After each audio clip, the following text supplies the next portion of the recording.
Não tem outro jeito de começar este episódio do EliteCast. Eu estou aqui com a professora Paty Lage e olha aqui, ó, eu estou me hidratando. Não tem nem comparação com a água dela, é claro. Mas, professora, em minha defesa, esse é o 17º. Tá calor, né? Tem que tomar. Tem que se hidratar. Tem que se Brincadeiras à parte. Muito obrigado, é um prazer imenso ter você no nosso podcast hoje como convidada, você que é parte da história do jiu-jitsu feminino, tudo que você já fez. É um prazer, bem-vindo ao podcast. Obrigada. O prazer é meu, Marcelo. Obrigada pelo convite. E tamo aí. Tamo aí, que bom, que bom. Muito tempo de jiu-jitsu já, você já viu muita coisa acontecer. São quantos anos? 30 anos de jiu-jitsu já? Não, 30 anos de faixa preta. 30 anos de faixa preta. Foi isso que eu quis dizer, na verdade. 30 anos de faixa preta. De Gil, 44. Uma vida dedicada ao jiu-jitsu. Mas a gente não pode deixar de falar, e eu amo ver você falando disso. Não é só você, mas a sua família. Sim, a sua sim. família. Você começou no jiu-jitsu. Meu Quem pai. foi o seu pai? Quem é o seu pai? Fala um pouquinho disso pra gente. Como foi o seu começo no jiu-jitsu? Bom, meu pai, mestre Roberto Lage, né, foi ele que um dos grandes incentivadores. Meus pais, graças a Deus, sempre me apoiaram a fazer tudo quanto é tipo de esporte. Então eu cresci desde pequenininha fazendo natação, ia para a ginástica olímpica. Mas o que eu queria mesmo é quando eu via meu pai de kimono, eu falava para minha mãe que eu queria usar aquela roupa. Então tudo começou por causa do kimono, na realidade. Eu olhava e falava, eu quero usar isso aí, essa roupa. E minha mãe me levava para acompanhar os treinos de judô do meu pai. Só que menina, naquela época, eu não podia treinar. Então eu ficava na arquibancadazinha que tinha na academia do CCOID com a minha mãe assistindo o treino, encantada com o kimono. E eu quero usar. E minha mãe, não pode, porque o sensei não deixa. E eu cresci sabendo, né, da diferença não, né, mas dentro de uma hierarquia muito rigorosa. Então, assim, o que o sensei fala é lei, ponto final, não se discute, né? Não se questiona, absolutamente. Por outro lado, isso era no judô. E eu fazia natação, por coincidência, na academia onde meu pai já treinava jiu-jitsu, que era na Academia Foquinha, do mestre Otávio de Almeida. Eu fazia natação. E um dia, saindo da aulinha de natação, eu vi um monte de criança de kimono. Aí eu falei, né?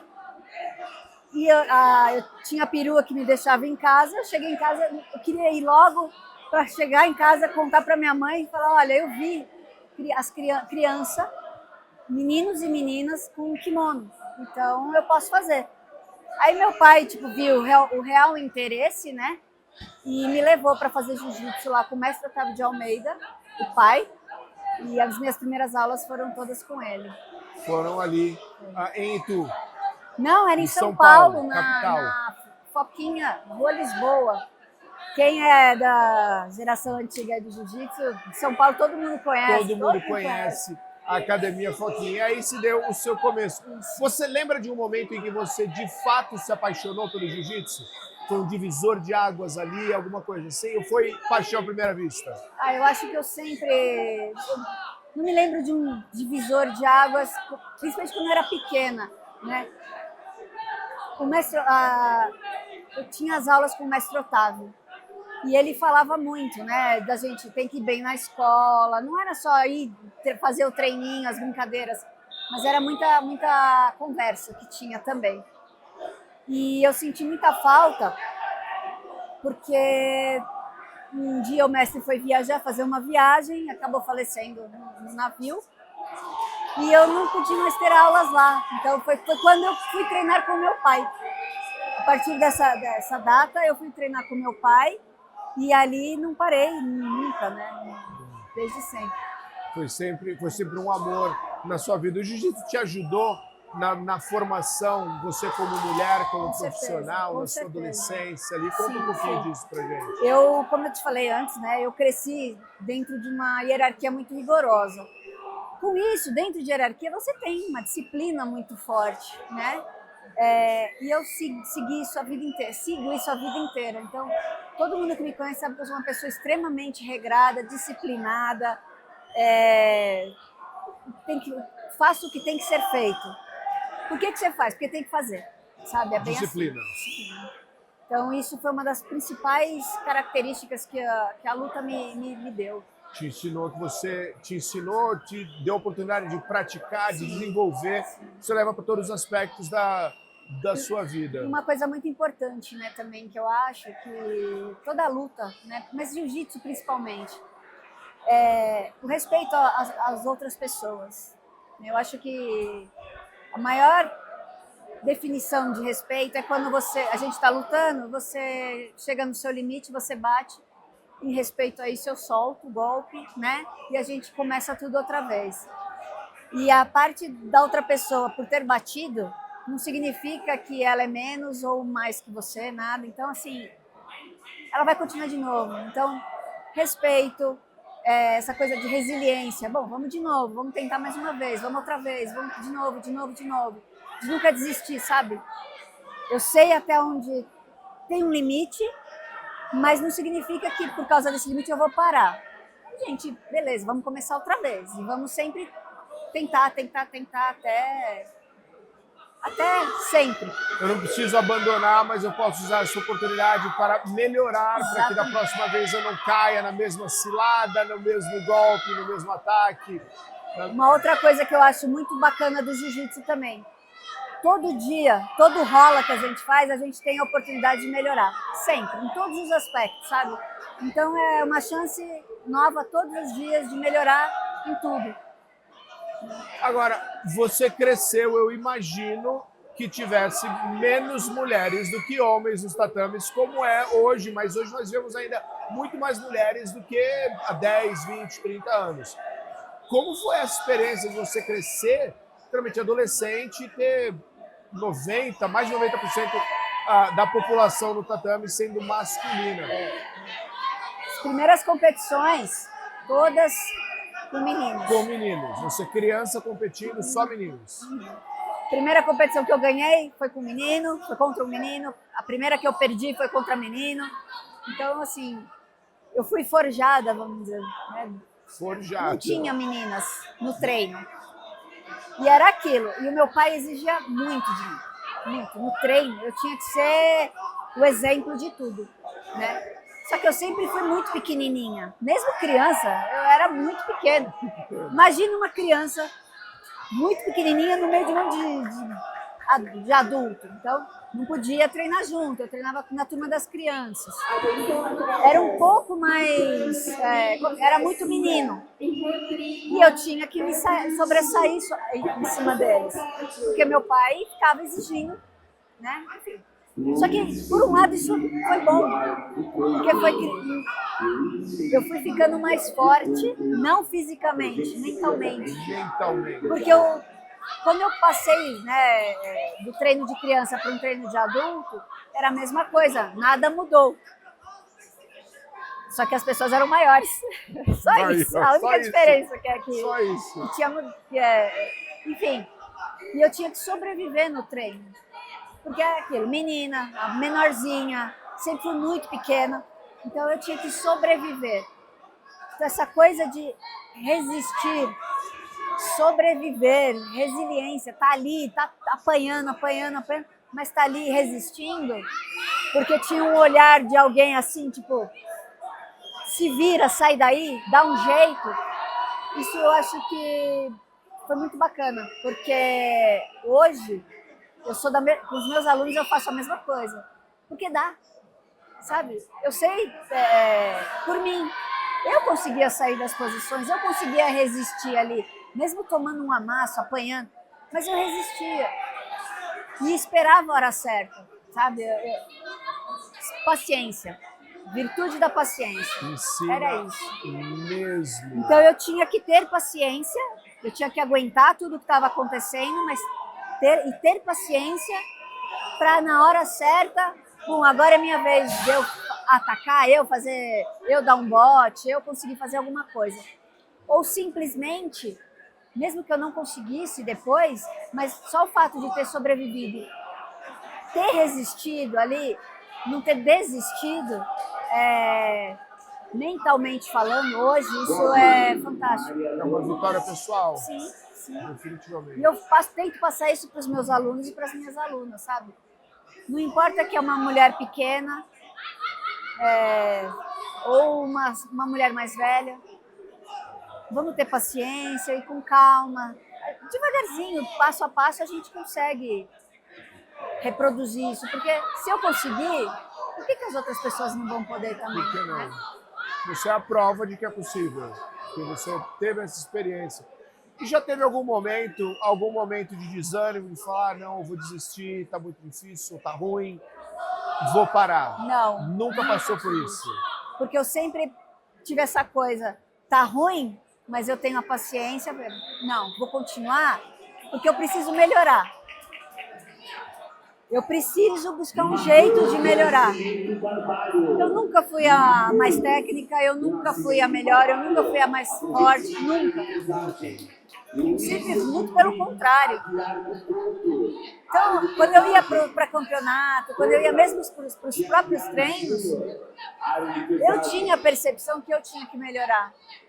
Meu pai exigia muito, e de repente, se eu não correspondesse, eu pensava, né? Nossa, eu não sou a filha que ele gostaria, ou a lutadora que ele gostaria que eu fosse. Então eu tinha que correr atrás para tentar dar um orgulho, sabe? Agora ela conseguiu, agora ela fez. Então era pessoal mesmo. Era algo pessoal. Essa pressão paterna, nós vemos... Eu acho muito bacana você mencionar isso, porque muitas vezes nós vemos a pressão paterna ali sendo colocada, ou muitas vezes até sendo algo tóxico ou negativo. No seu caso, o tipo de pressão que tinha, de expectativa que o seu pai tinha, era positiva, fez bem para você, você desejava aquilo. Porque eu queria falar, não, eu vou melhorar, eu sou boa, eu quero melhorar, eu preciso pegar técnica. Então, assim, o que precisa fazer? Precisa treinar.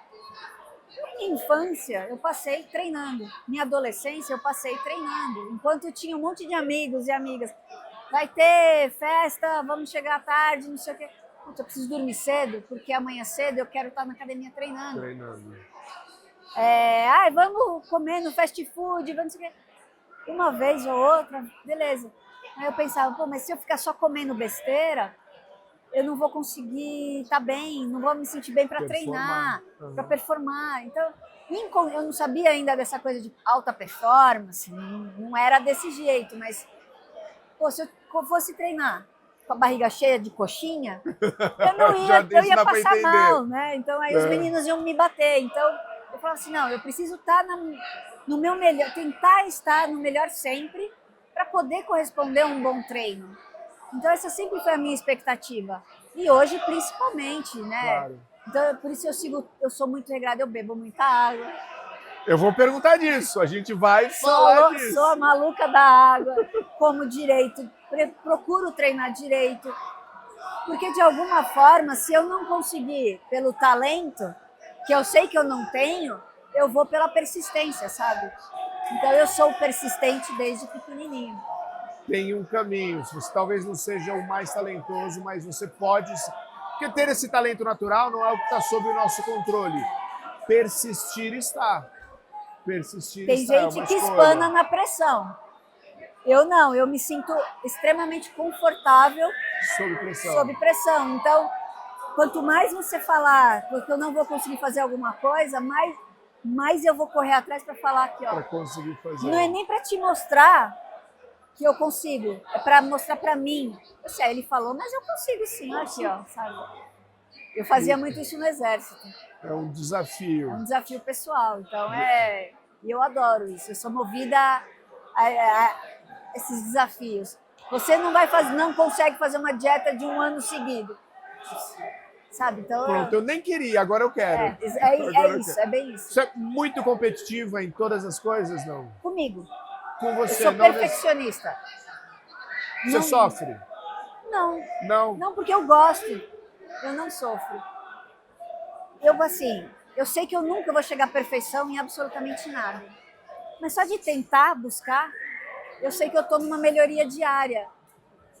Pode parecer meio maluco isso, né? Mas eu gosto dessa persistência, de tentar ir atrás de algo que eu sei que vai melhorar. Tentando ser perfeito, você está buscando algo que é inalcançável, mas você está cada vez melhor, hoje melhor do que ontem, né? Ou pelo menos se esforçando para isso. Agora, você já aludiu a isso. Como que começou essa sua cruzada na água? Foi através de estudo, foi uma experiência pessoal, foi quando você entendeu? Porque você tem como uma verdadeira bandeira, hidrate-se. Fala um pouquinho disso pra gente. Tem que beber água. Eu sempre bebi bastante água. Aí um dia eu vi que eu não bebia muita água. Eu fui fazer um exame, estava fazendo exame de saúde e tal, e um médico falou assim pra mim: você precisa beber água. Porque eu sempre tive muito problema com retenção, né? Qualquer coisa que eu comia, que tivesse um pouco mais de sal, inchava. Então eu tinha isso na minha cabeça. Nossa, eu tenho muita retenção. Aí vou no médico e o médico fala que eu preciso beber água. Aí eu falo, mas eu tenho retenção.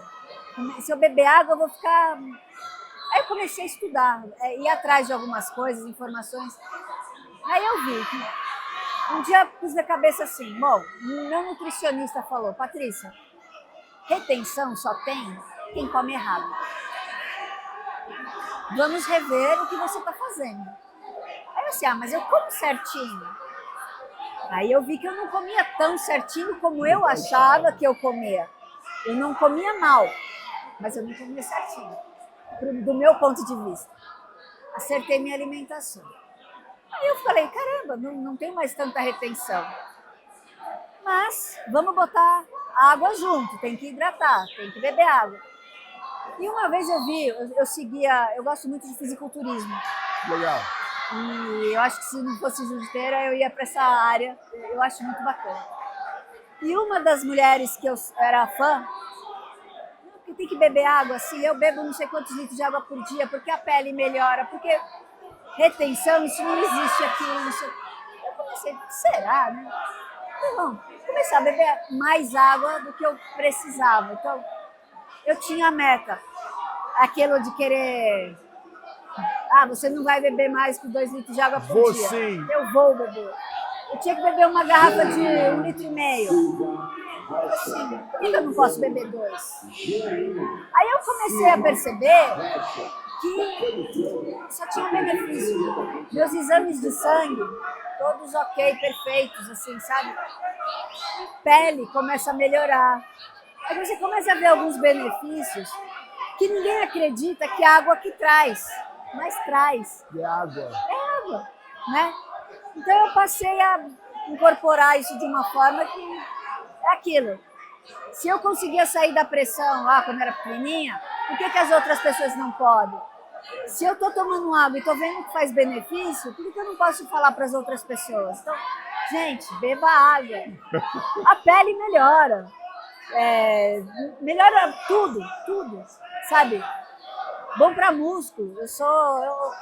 Eu gosto de fisiculturismo. Eu gosto de treinar.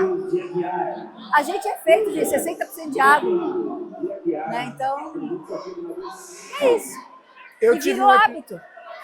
Eu tive um episódio há muitos anos onde eu não estava bem dos rins. Eu não sabia qual era o diagnóstico e o médico me encaminhou para uma clínica urológica e o urologista, ele falou para mim, era uma clínica urológica, nada mais, nenhuma outra especialidade, somente urologia. E ele falou, Marcelo, o seu único problema é que você não toma água. E ele falou, só que não é só o seu problema. Se os homens tomassem água, eu não teria um emprego, eu teria que fechar a minha clínica. Eu falei, doutor, você está brincando? Ele falou, não estou brincando. Se os homens tomassem água, eu teria que fechar a minha clínica. Porque o meu caso era exatamente esse. Ele falou, Marcelo, eu atendo pessoas como você o dia todo dia. Eu vou ter que te passar um remédio, porque você está com uma inflamação, por conta de não tomar água. Mas, por favor, toma água para eu não te ver de novo.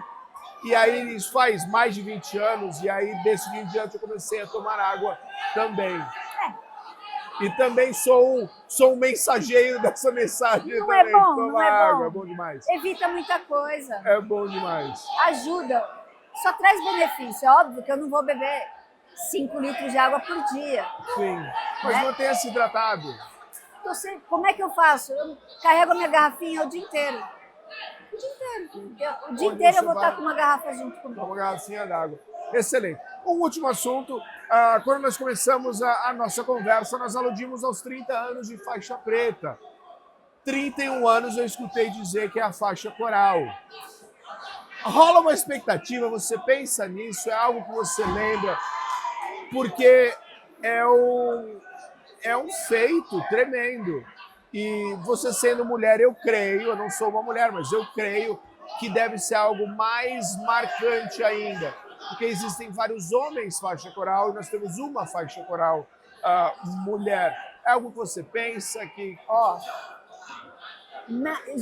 Você é muito honesta. Eu nunca prestei atenção nessas coisas de grau de faixa preta. Quando eu fiquei sabendo que eu ia ganhar a minha faixa preta, eu tinha 18 anos. Meu pai, eu sabia que já queria me dar a faixa preta há muito tempo. Só que não podia dar para quem era menor de idade. Menor de idade. Isso há 30 e tantos anos atrás. 30 anos atrás. Então, eu sabia que quando eu fizesse 18, eu ia ganhar a faixa preta. Quando eu fiz 18, eu sumi da academia. Porque eu sabia que o dia que eu fosse pro treino, meu pai ia me dar a faixa. Aí eu, né? Vou ficar uns dias sem aparecer na academia, sem treinar. Esquece. Ele acho que se ligou também. Ele pensava, em vez de ele me ligar, cadê você no treino? Não falou nada. E aquilo me incomodou um pouco, sabe? Pô, ninguém procurando. Cadê ela? Patrícia não falta? Cadê ela? Mas aí, beleza, deixa passar. Se passaram 11 dias. 10 dias. 10 dias. Aí eu voltei para academia. Já era um sábado. Falei, vou num sábado, não vai ter muita gente. E eu fui com a expectativa de que eu sabia que ia ganhar. Aliás, minto. Eu fui durante a semana que não tinha muita gente, com a expectativa de ganhar a faixa. Ninguém falou nada. Meu pai deu aula normal. No sábado, que eu estava mais tranquila, eu falei, beleza, deu certo, minha tática. Ele esqueceu. No sábado. De repente, terminou o treino, ele me tira a faixa de dentro do... A gente estava cumprimentando, né? Aí ele tirou a faixa do kimono, me chamou, aí eu não tenho para onde correr. Bem diferente de hoje em dia. Hoje em dia todo mundo fala, tá na hora de eu pegar a faixa preta. Cadê minha faixa preta? Eu acho que antigamente não era só meu sentimento. Acho que muita gente que pegou preta não queria. Fala, eu não tenho condição de pegar uma faixa preta. Me deu a faixa e eu fiquei morrendo de vergonha. Porque eu tinha aquela coisa, eu só ganhei a faixa preta porque eu sou filha dele. Entendi. Durante muitos anos eu tive esse estigma comigo. Eu acho que foi a coisa que mais me pesou no jiu-jitsu durante toda a minha vida de treino. Eu só sou faixa preta porque eu sou filha do Roberto Lage. Só sou faixa preta porque eu sou filha do Roberto. Aí um dia eu falei assim, poxa, deixa eu mostrar que eu sou faixa preta, não porque eu sou filha do Roberto Lage, porque eu sou uma faixa preta mesmo. Comecei a mudar minha mentalidade para algumas coisas e, de novo, comecei a correr atrás de muita coisa. Treino, ficava o dia inteiro treinando, que eu podia, né? Porque eu tinha que estudar, eu não fazia só jiu-jitsu na vida. Minha mãe exigiu, você tem que se formar. Então, a escola, tem que ir bem na escola, eu tinha que ir bem na escola. Se eu não tivesse nota boa, sem jiu-jitsu. Ficava trancada no quarto estudando, para poder treinar. E minha mãe me exigiu a faculdade, tem que fazer faculdade. Então, eu me desdobrava. Minha faculdade era integral, período integral. Uau! Eu tinha a bolsa, só que a minha bolsa dependia de eu ir nas competições, ganhar as competições universitárias. Só que eu estudava segunda a sábado. E aí eu tinha que dar aula, eu tinha que treinar e tinha que ganhar competição. Então, nessas horas que entra, disciplina. É o que tem que fazer? Então, beleza. Que hora que eu vou fazer? A hora que der. Que horas que vai dar para fazer isso? É depois da faculdade? Então, é depois da faculdade. Eu treinava, dava aula, fazia os treinos da faculdade ainda de sábado, que eu era obrigada a ir. Eu tinha horário de almoço, eu saía correndo, ia pro treino, voltava. Foi uma loucura. Nunca ninguém aliviou para você. E posso falar? Que bom que nunca ninguém aliviou. Que bom, que bom. Porque por vários motivos, né? Primeiro, que acho que não tem que aliviar mesmo. E segundo, deu tudo certo. Eu consegui fazer sem ninguém aliviar. Então, para mim, pessoalmente, aquela coisa, vitória pessoal, eu fiz. Por que as pessoas não podem fazer? Exatamente. É só querer, é só você se organizar para fazer. Disciplina. Exatamente. Bom, que papo maravilhoso. Muito obrigado, participação excelente. Para mim foi um prazer. A gente falou de vitória pessoal, para mim foi uma vitória pessoal poder estar aqui com você hoje. Eu já sigo você nas redes sociais, claro, há bastante tempo. Acompanho o seu trabalho, sou fã de carteirinha e hoje tive um prazer imenso de receber você aqui. Muito obrigado, professora. Muito obrigado. Volte sempre que quiser, a casa é sua. E aí eu queria deixar aqui você livre para deixar uma mensagem para todos aqueles que nos escutam, que nos assistem, que estão ligados aí no EliteCast. A casa é sua, câmera aqui, fique à vontade. Bom, como eu falei a entrevista inteira aí, né?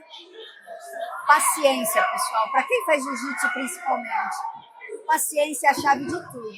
Não queiram se apressar nas coisas. Curtam o caminho que vocês têm para fazer. É uma jornada maravilhosa, não tem fim, né? Paciência, disciplina e persistência. Só vai que um dia chega. É isso. É isso. E se hidrate. Beba água, se hidrate. De maneira melhor de terminar esse podcast, assim como começamos, nos hidratando. Muito obrigado mais uma vez. EliteCast, aqui na Copa Grandes Mestres, mais um episódio concluído. Vai lá no YouTube, assiste, comenta, curte, manda pra geral. Tem muita coisa boa vindo aí. Obrigado, galera.